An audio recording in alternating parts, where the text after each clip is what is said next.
YouTube channel HealthQ, the place where my mission is to motivate you to look at the brighter side of the health.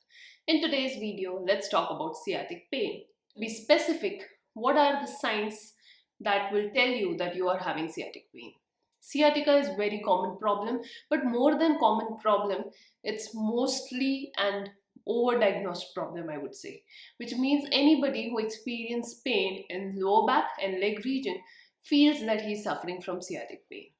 Now, it's not necessary that if your back pain is radiating to one side of the leg, it's always going to be sciatic pain. So I would like to give you more clarity about sciatic pain in this video by explaining you what exactly happens in sciatic pain, and moreover that, what are the signs and symptoms of sciatic pain. So if you who are someone who is suffering from sciatic pain, definitely this video is must watch for you. So make sure to watch this video till the end. Let's begin. So basically, sciatica is not a disease or else a problem itself, but it's a syndrome, or else you can say it's a sign that there is a pathology that's lying down in somewhere at your spinal or else your disc level. Now this degeneration or else disc herniation is causing some compression on the nerve, due to which your sciatic pain or sciatica kind of symptoms are happening. That's the typical reason why people experience or suffers from sciatica at first place. Most of the time, the three important features of sciatic pain is pain in itself, but the pain that is lying down, to be very specific, on one side of your back, pain that radiates down from your back towards the leg and follows a dermatomal or a myotomal pattern, which means that the spinal levels from which the sciatic nerve is being starting or is getting compressed, in those levels of muscles or else on those supply of skin area, you will observe some sort of sensory symptoms or else some sort of weakness or else motor disability symptoms. There are some key pathological changes that happens on the nerve which causes sciatic pain, and it's very important to know these pathological changes. The first important pathological change that causes sciatic pain or else sciatica is compression of disc affecting the nerve, which means the disc at the spinal level is compressing the nerve, and this compression is causing pain. The second reason why sciatic pain develops is restricted movement from foramen, which means the vertebra or else the spinal column, the bones that we have, the vertebral bones, from there are foramens, which are the hollow regions from where the nerve moves. Now sometimes there is some restriction present in this foramen, which means the bones are not moving freely. These vertebral columns are not moving freely.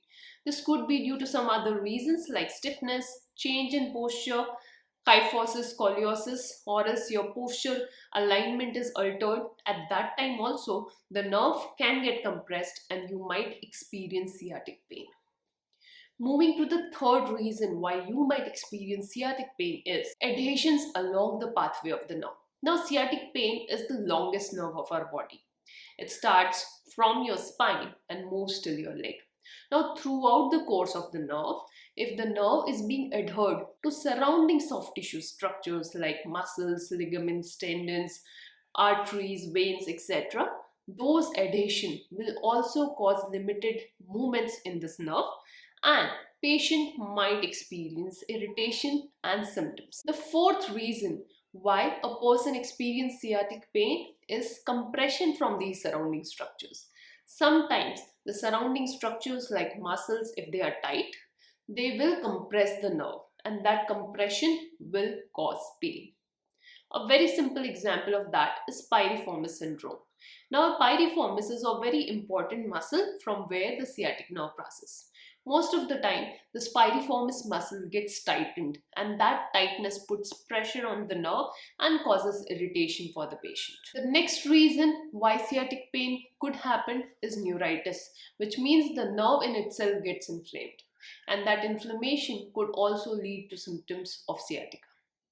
And last but not the least is double compression syndrome.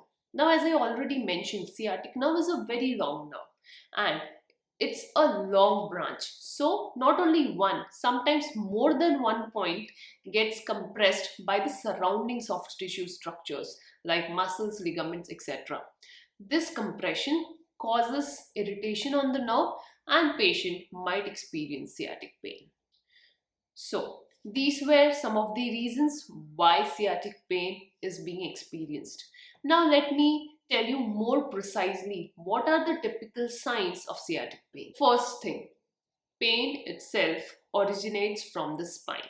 Then it radiates down to the thigh and the leg region. Mostly this pain is experienced on one or else left side. It could be on the right side as well, but commonly it is seen that left side is more affected, and this pain radiation happens on the back side of the thigh, on the back side of the leg. This is a typical sign of sciatic pain.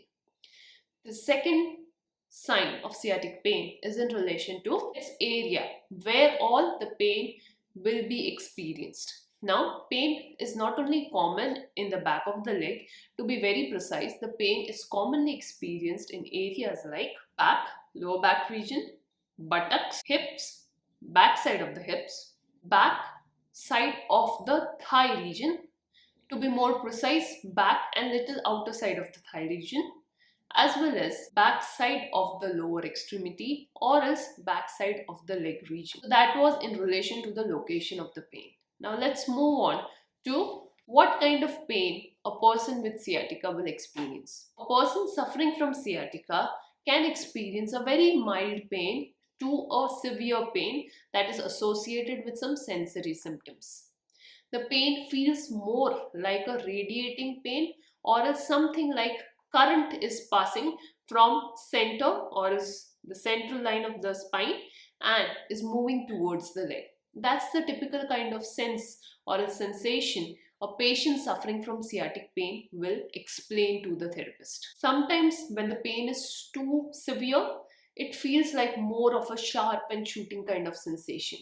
A feeling like an electric current is sharply getting started from your spine and is very quickly moving down to the leg. So this is about the pain type description. Now let's understand what all circumstances patient with sciatica will develop this pain experience. Mostly this pain is being developed when patient have trauma or else patient have fall. If he gets hit by a wall or else if he spontaneously do a very forceful movement. Most of the time, spontaneous movements are the reason why a sciatic patient or a sciatica patient experiences aggravation of his symptoms or else recurrence of sciatic pain. Moving to the next sign of sciatic pain, and that is in relation to sensory and motor symptoms. Now, sensory means how the sensations of the leg gets affected when a person is having sciatica. As I already mentioned that sciatica gives symptoms of sensory as well as motor.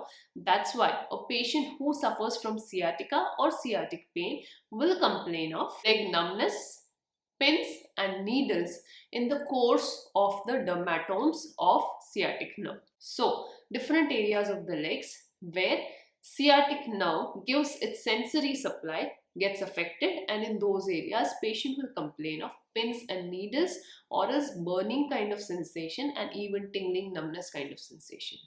Moving to the motor symptoms are feeling of weakness, which means the muscles which are supplied by sciatic nerve, those muscles the patient will experience weakness. They will feel that those areas of leg are difficult to move. They feel more weak and they feel it more heavy. That's why a patient with sciatica will complain of numbness, pain, weakness in leg, and that would be the reason why the patient with sciatic pain will limp while walking. These are certain cardinal features which allows us as therapists to identify whether the patient is suffering from sciatic pain or not. So if you who are someone who is experiencing any kind of back pain or else pain that's moving towards your leg, just try to correlate, and if you are still not able to correlate, make sure to reach out to us at www.healthqrehab.com, book a video consultation with us and we would be able to help you out further. On that note, I'll end this video here and I'll see you in another video. Thank you.